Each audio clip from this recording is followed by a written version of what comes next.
penultimate session of the first day of the 9th Goa Arts and Literature Festival. It's a very wonderful moment and event. We are going to, this is a book discussion of the latest book by Ram Guha, which is Gandhi, 1914-1948, the years that changed the world.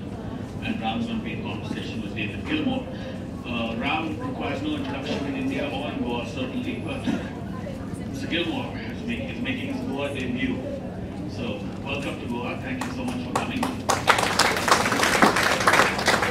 David Gilmour is an extremely distinguished writer and historian. His books include prize-winning biographies of Rudyard Kipling, Lord Curzon, and the Italian writer Lampedusa. He is the author of several very important books, and his latest book will be launched, will have its India launch tomorrow. We're very pleased about that, and conversation with the director of the International Center, Mr. Yathin Kamkar. So thank you very much for coming. Thank you very much for launching the book. Ram Guha does not really need much of an introduction in India or in Goa, but I would like to thank you very much for coming for this occasion. I would also like to point out that a little, if I may indulge me for a second, this is his third massive and important book on Gandhi, but at the moment we have this information from the state of Gandhi, which is Gujarat, where he was not allowed to take his place at the University. So this is the backdrop and the setting for this session. Welcome both of you. Thank you very much. Please, Mr. Gilmour. Thank you very much for this, Ron. 20 years ago, when he was in London, it made sense. People didn't know him, and people didn't know about the very interesting British people he was writing about, the anthropologist Brother Elwin and the scientist J.S.B. Hallett. But of course now it is ridiculous. All of you know who Ram is, all of you obviously know who Gandhi was.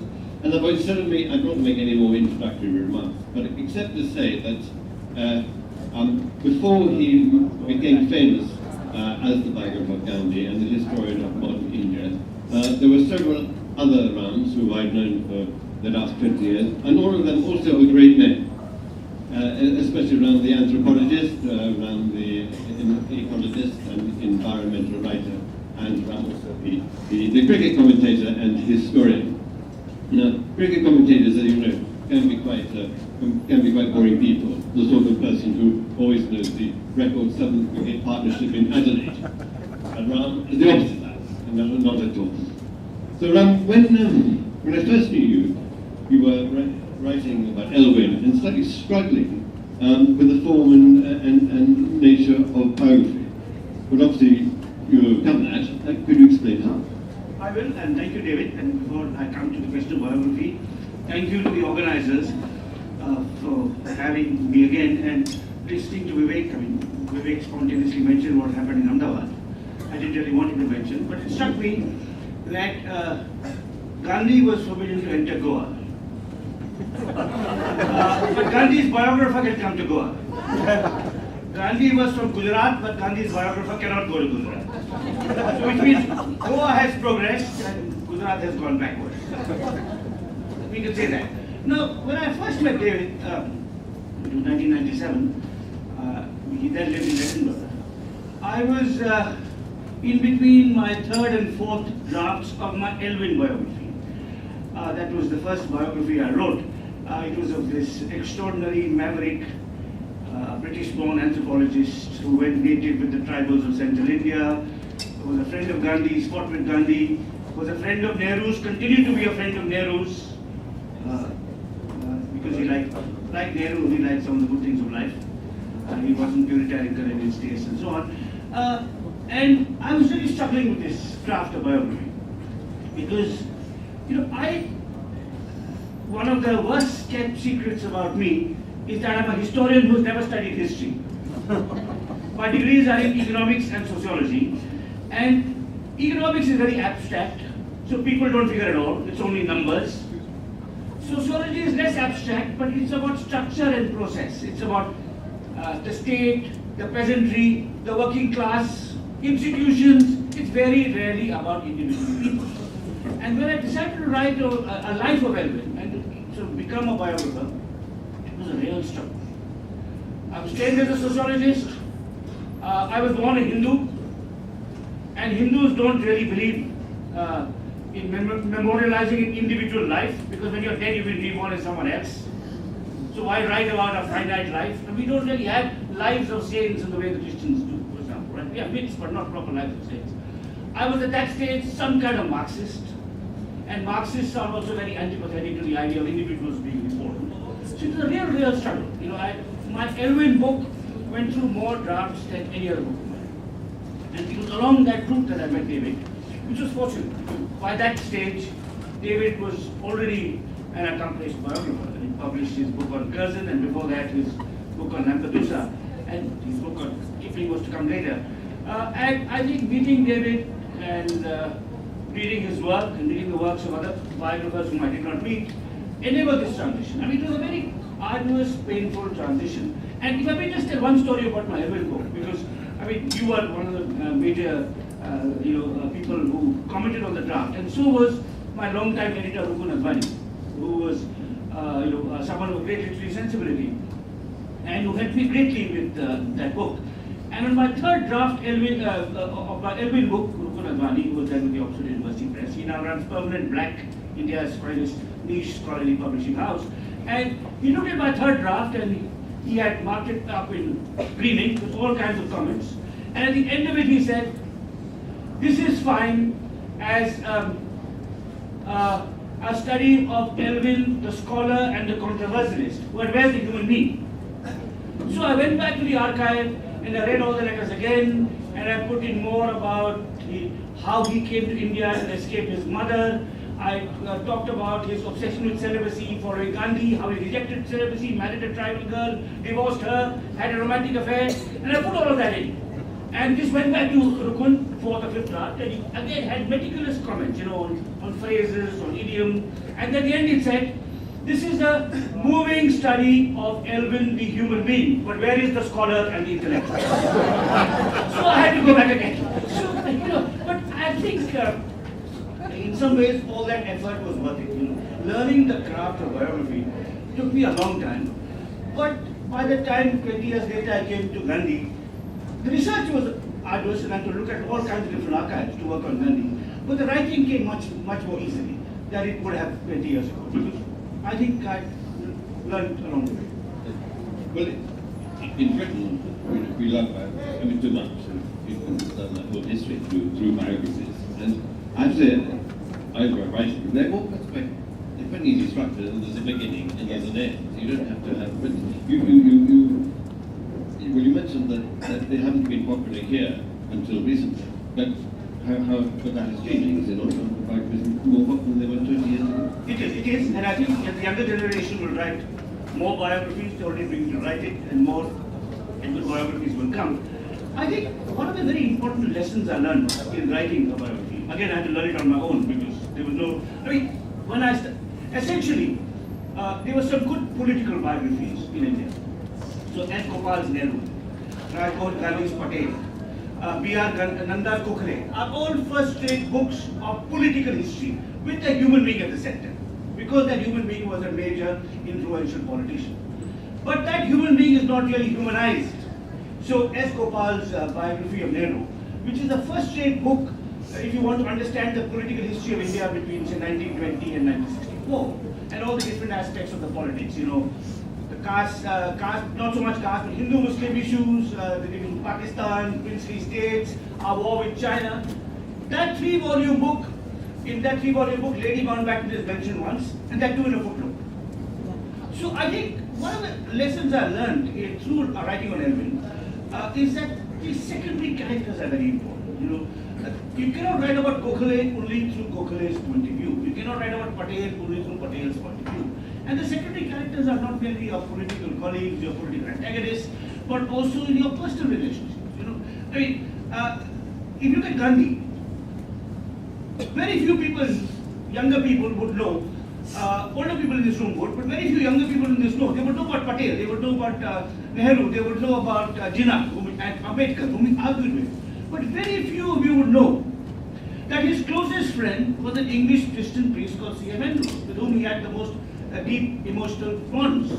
And Even many of the older people in this room would not know that actually even closer than C.F. Andrews was a Gujarati doctor called Pranjivan Mehta, who was almost a childhood friend of his and supporter and funder. And in fact, the first person to call him Mahatma was not Tagore, but Pranjivan Mehta. So I think, David, I think this is something which I had to learn. Someone like you, growing up, reading biographies, growing up. I think another weakness in my education, apart from the fact that I was a sociologist and a Hindu and a sort of Marxist, was that I did not read much fiction.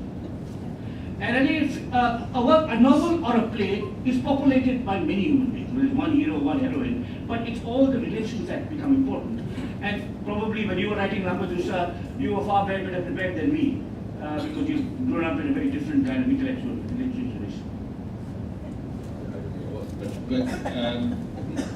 But there is a danger that you would say about this sector, quite with not so very famous people. In Britain now, it's incredible how many biographies you can publish every year about Napoleon or Queen Victoria or Churchill. But it's the foreign secretaries people 50 years ago. Man like Ralph Huck, one of the most important in British politics. Nobody now would want to publish that, and there's a danger of that, and probably it is here too. I mean, has Rajagopalachari had a really good important biography? I think absolutely right. I mean, and some of the intermediate figures are actually very interesting. Those who have not reached the top. You know, David mentioned Rab Butler, R.A. Butler, whose father was in the ICS, and was supposed to become Prime Minister in 1956, and again possibly 1963, and did not. Yes, he was expected. He probably should have become, and then he retired to become master of a Cambridge college, and had an Indian connection. Was I think even Under Secretary of State for India in the 1930s. Around the time of the Salt March. And he was an appeaser. He was an appeaser. Very interesting life. And some of these less than famous figures, because of the words they touch, are actually, in some ways, Elvin was that. Because Elvin knew Gandhi and Nehru, and he had worked with Adivasis. He became an Indian citizen, but he was schooled in Oxford. He was a Christian who ended as a Buddhist. And you mentioned this.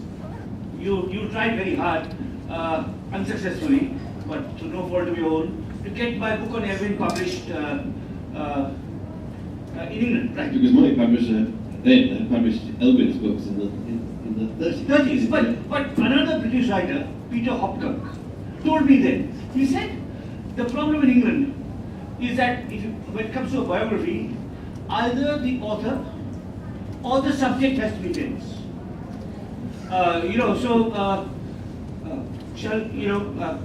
If say Salman Rushdie had wanted to write a biography of Elvin, he would have had no problem. Or an unknown person had wanted to write, as I have done, although I'm no longer unknown, but even 30 years ago, if I had wanted to write the 500th life of Gandhi, there would be no problem. But some of the more interesting characters are really the lesser known people. You see, he mentioned who are extraordinary, but didn't become Prime Minister or President or write a constitution. Not like Ambedkar or Gandhi or Nehru. David mentioned Rajagopalachari. Extraordinary figure. I mean, a scholar, a thinker, someone who had the moral courage to stand up to Gandhi and oppose him, to stand up to Nehru and oppose him. Someone who pioneered the modern Tamil short story. Someone whose first work as an obscure lawyer in Salem was the translation into Tamil of the maxims of Marcus Aurelius. Right. And there are many other people in our history like that. I mean, Kamaladevi Chattopadhyay, who is from my state, in many ways the greatest Indian woman of the modern period. I mean, there's no decent book on it. You have anyone wants a book on Gandhi, no problem. It will be published. So often some of the most interesting people are actually, don't achieve great political success or literary fame, but their lives make for the best. And in some ways, I would say this. I mean, my book on Elvin is, even today, maybe my favorite book. I mean, it's not my best-known book or my best-selling book, but I think it's because of the words that person touched. I mean, you just think of the journeys he traversed and the joy you get out of writing of someone who's extraordinary but forgotten. I think, and what you did with Lampedusa, his book on Lampedusa is a biography of the author of The Leopard. And some of you may or may not have seen the film. I hope more of you have read the book than seen the film. And those of you who have read the book or seen the film should read his biography. Because it's an extraordinary book of a Sicilian aristocrat who writes what is probably the most famous work of modern Italian fiction. And it appears after he dies and he doesn't know about it. And and he spends his life writing it. Now, that's such an extraordinary story, right, about a decaying feudal order through the time of the World War and through this life. It's not Mussolini or it's not Dante or it's not Verdi, it's not a great Italian, but it tells you so much more about Italy than supposedly famous people. But my problem with that was he virtually did nothing in his life. I mean, he never had a job. I mean, he wrote two wonderful stories, one big novel that wasn't really published. Whereas Elwin's life was fantastically interesting. He was accused of marrying his fieldwork. We did it twice. He did it twice. He married his fieldwork twice. Yeah. But Lapidus also had a romantic affair, didn't he? That's not like yes. Maybe we ought to go on to Gandhi a bit. Yeah. I remember many years ago you wrote that inside every thinking Indian is a Gandhian and a Marxist struggling for supremacy. So in your case, Marxist was once quite strong, but backwards a long time ago, and Gandhi is now supreme. And you said that his shadow has been following him around now for several decades. Yeah. So he's taken over my life, has taken over my life in an intellectual sense and in a professional sense, because I spent the last 15 years working on Gandhi, and I think I'll continue to dabble with Gandhi. But I suppose, like Elwin, I mean, the aspects of Gandhi I can't follow. I mean, since I'm in Goa, I had beef for lunch today. Now that's a shameful thing for a Gandhi biographer, perhaps. But that's a trivial note. But otherwise, but on a more substantive note, David, I'd say Gandhi was arguably, there's another phrase of Gandhi that I quoted many years ago, which is in the same book that you referred to, which is a collection of essays, which I think is more sort of relevant to, in a sense, to my book, rather than, which is that Mahatma Gandhi is known as the father of the nation, but he was also the mother of all battles concerning its future. So he touched every major issue in Indian society and politics. Caste, gender, Hindu-Muslim relations, the role of the state, violence versus non-violence, economic development, the law, our attitude towards our colonial rulers. And Gandhi is an extraordinary window into all these different debates. But he was a colossal figure, but there were others too. I mean, in the course of, in my book, I think at least two people are comparable to Gandhi. One is Ambedkar, who's great antagonist and rival and younger contemporary. And the other is his secretary, Mahadev Desai, who essentially made Gandhi. So I'd say,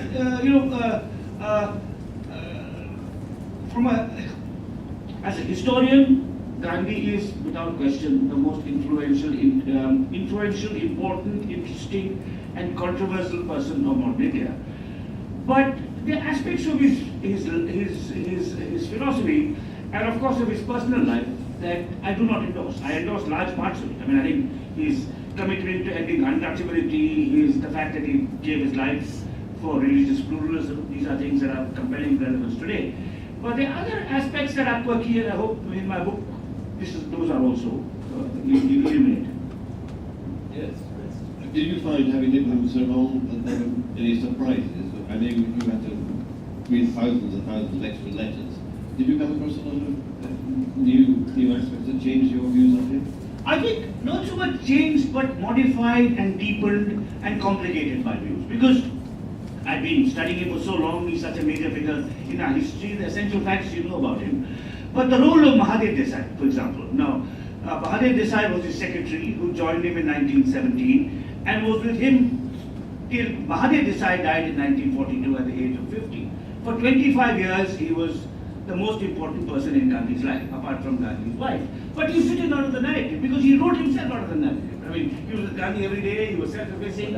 And in the course of my research, I found a wonderful letter written to Rajaji, whom David mentioned, by just a friend of Rajaji's, where this person says that to Rajaji, that you were Gandhi's head, Jawaharlal was Gandhi's heart, and Sardar Patel was Gandhi's hand.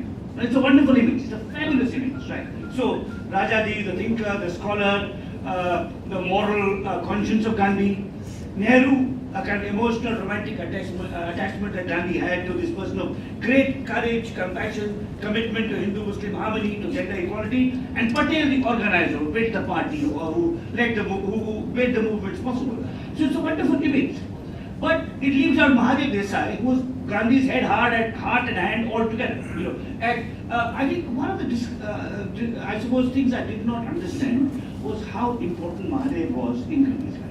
And the other thing which I didn't really appreciate, even though I lived with Gandhi for so long, was the range of Gandhi's international influence.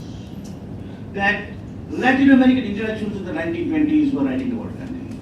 That Eastern Europeans were writing about him. That African Americans in Chicago were writing letters to him about how his movement could inspire the civil rights movement in America. So in an age when there was no fax, no internet, no television, he had this extraordinary global influence.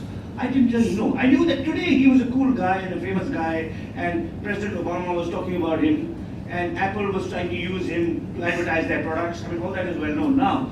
But in the 1920s and 30s, that there was this international influence he had, was quite extraordinary. And so I think these two things, Mahadev Desai's role, of course, in his life, which was absolutely fundamental, and essentially been written out by other biographers who thought secretary means, guy who takes shorthand and types a letter and sends it off and so on. I mean, Mahadev was amazing. I mean, Nehru and Patel were particularly close to Gandhi. Rajaji was up and down. What Mahadev had, which Nehru lacked, was his immersion in Gujarat and Gujarati. So he had an access to Gandhi's, the cultural and moral and literary universe that shaped Gandhi. What Mahadev had, which Patel lacked, was a cosmopolitan outlook. So he understood the world too. So Gandhi had extraordinary instincts. I mean, he was a very clever politician and a very clear-sighted moral thinker. But he was incredibly badly read and unaware of the world. So if Italy invaded Abyssinia, Mahadev would have to tell him what it was all about. If Churchill became head of a coalition government in 1940, Mahadev would have to tell him why did Labour join Churchill, even though they are supposed to be on our side, right? So I think he could argue back with Gandhi. I mean, there's a lovely thing I found in Mahadev's diary about Gandhi being very patronizing towards women, saying we must bring women into the workforce or into the political movement. But it's hard to think of women who can, who are the women who can think for themselves? And Mahadev says, haven't you heard of Annie Besant? Right. Now, so I think there were ways in which he could challenge Gandhi, argue back with Gandhi, educate Gandhi, and of course still be incredibly loyal to Gandhi. He was also a troubleshooter for Gandhi. If there was trouble in the Bengal Congress, Gandhi only trusted Mahadev to go and sort it out. If there was a dialogue necessary with the Viceroy in Delhi, Mahadev was the one who went and sorted and made sure that this conversation would take place.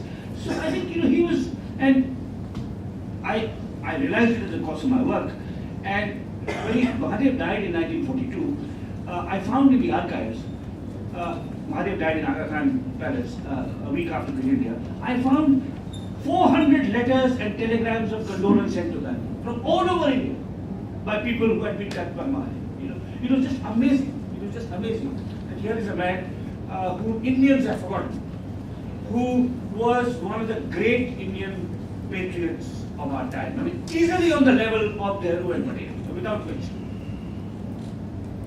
People think of Gandhi as a sort of saint, and when they find that something he said that wasn't particularly saint-like, then they react badly. And we know that Mandela was kind of a great inspiration. But recently, there's been a backlash in which African country, where a statue is either being taken down or not allowed to be put up, because he said something mildly racist when he first went there. Now, obviously, his views changed, and I think it sounds like a 21st century folly. Yeah. But because actually his views on race, like on caste, evolved very strongly and in a beneficial direction over the years. Absolutely. I think it's very important when assessing a historical figure. One, of course, is known to use the values of today to judge what happened in the 19th century. but also to look at how their views change. I mean, Gandhi, because he wrote so much, it's so easy to quote him out of context. It is true that when he went to Africa as a young man in his early 20s, he was a racist. He was a racist who believed that Indians with good luck and hard work could become the equal of Europeans, but the Africans were an inferior race. He was absolutely a racist. But he outgrew those views in the course of his 20 years in South Africa and comprehensively rejected them later. Likewise with caste.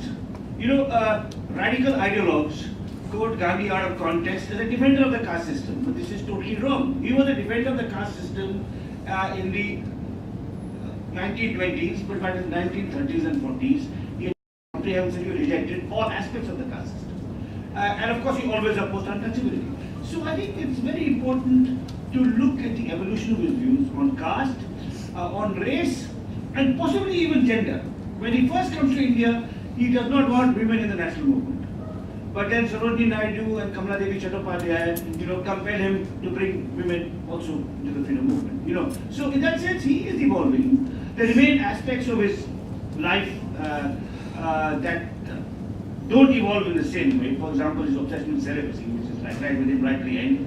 And I think is totally bizarre and incomprehensible, and in some ways indefensible.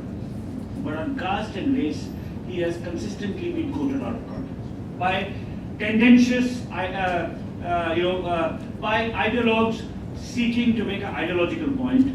Either they do it out of benevolence or ignorance, I can't say. But Gandhi was a racist when he was a young man. He was a casteist when he was a young man. But to his credit, he outgrew his beliefs.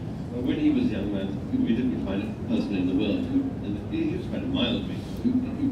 Is that what becomes that meaningless now, isn't it? I think in the case of the incident you mentioned in Ghana, partly it's ignorance, but partly it is the fact that the Indian government rather foolishly decided to pay money for a statue in Ghana of Gandhi. So the Indian government, it's kind of I think the rejection is also a kind of a paternalistic attitude of the Indian government, saying we are bringing you Gandhi. And then some guy says, actually Gandhi in 1893 said, Africans are kafirs, so we don't want Gandhi. So I believe it was a relatively mild form of racism, but it was racism. I mean, he was a racist as a young man. All of us have, we grew up, we are shaped by our prejudices and our family and caste and community context. Some of us outgrow them and some of them don't. In this room, there will be many people who would have grown up in a certain religious tradition, which treats people of other religious traditions as secondary. The men in this room, the older men in this room certainly would have grown up with strongly patriarchal attitudes, and some of them would have outgrown them. And Gandhi was shaped by his environment. He was a racist in his early 20s without question. But by his 30s, he had become ambivalent about his racism, and by the time he was in his 40s, he had rejected it completely. But on communal relations, Hindu-Muslim relations, he was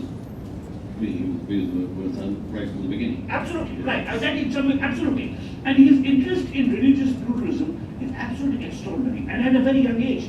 So he goes to England, and even when his racism is, it's interesting that his early racism is aimed at the Africans, but not at the whites.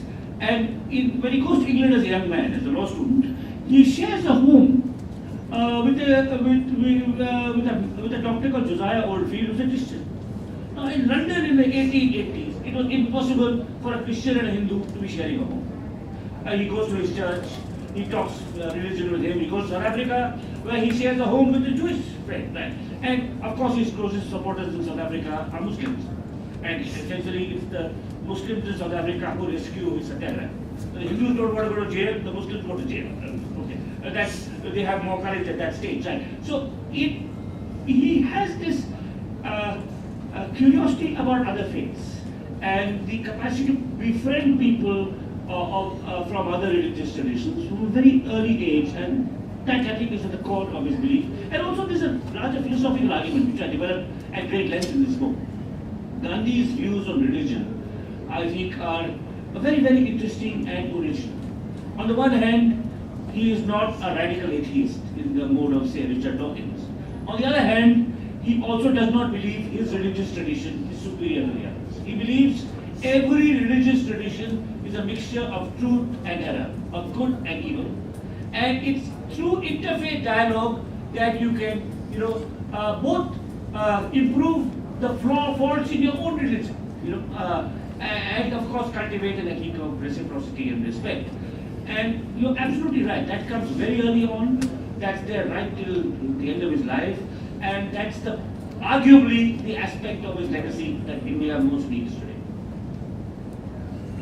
You're not judgmental, but you don't whitewash either. And you were quite frank about some of the shortcomings, particularly as a family man. Long-suffering wife, rather badly treated sons, and so he wasn't a great family man.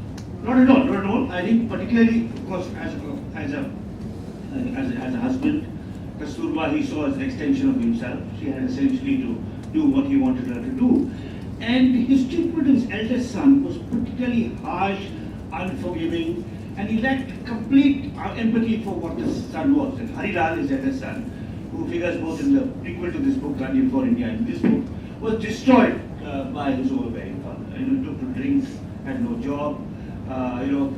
He fell in love, got married against his father's wishes. His wife died.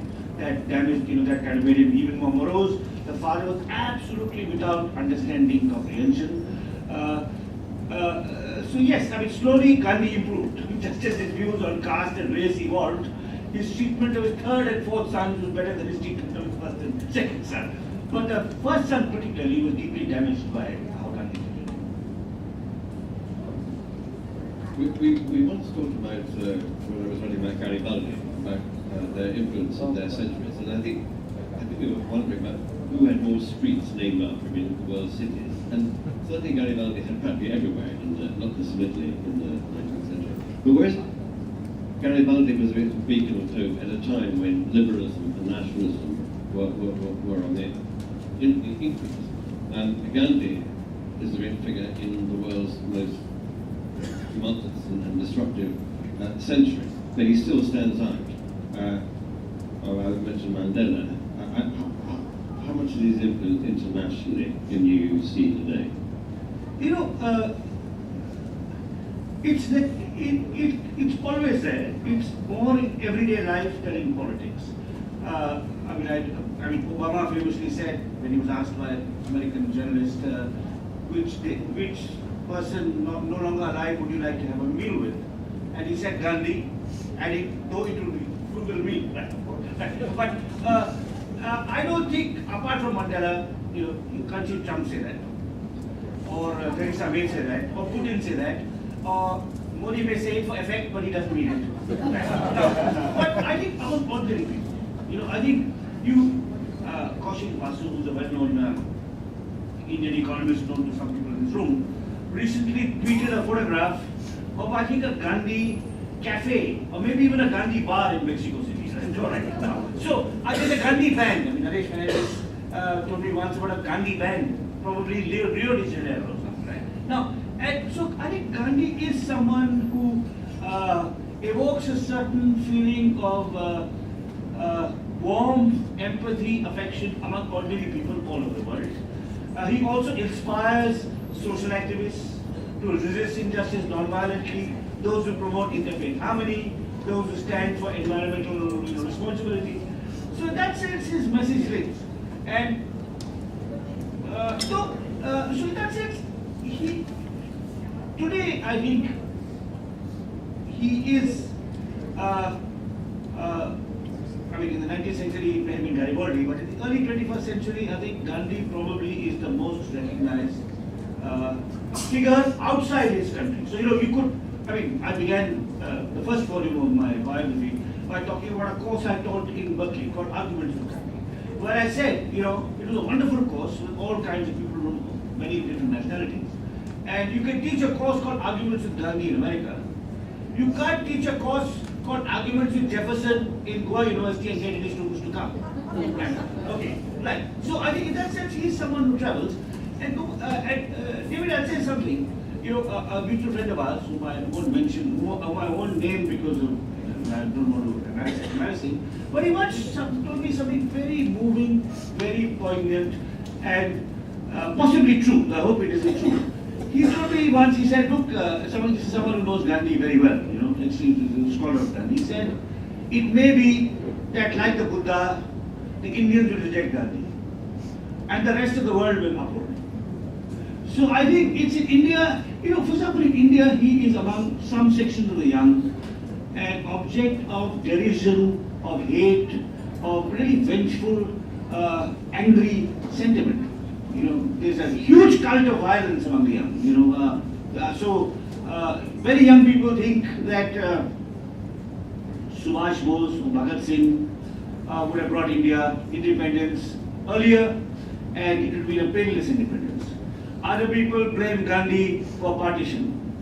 Yet other people blame Gandhi for insisting that minorities have equal rights. Right. Economists think that if Gandhi had not lived, India would have been Singapore writ large. So the fact that we are the rich country is also blamed on Gandhi right now. So I think Gandhi, everyone here, a lot of people dump on Gandhi. So in many ways, in India, there is a fierce contest about Gandhi. Of course, there are people who admire him and talk about him and follow him. But he's a very controversial figure in the country he is supposed to have founded, in a way in which other founders are not. I mean, you do talk occasionally, Americans do talk about the fact that Jefferson and Washington had slaves. Right. But overall, they're figures of veneration. Across the border, where they go, our border, go east to Bangladesh, I mean, Mujib is almost perfect. In the West, Jinnah is certainly perfect. In Pakistan, there is no debate about Jinnah. The only debate is who has betrayed Jinnah more.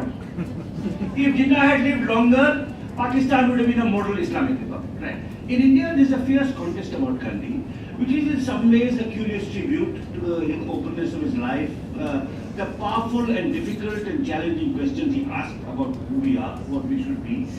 But today we live in a, with rising right-wing Hindu fundamentalism, we live essentially in a country in which those who detested Gandhi when he was alive, are politically in the ascendant.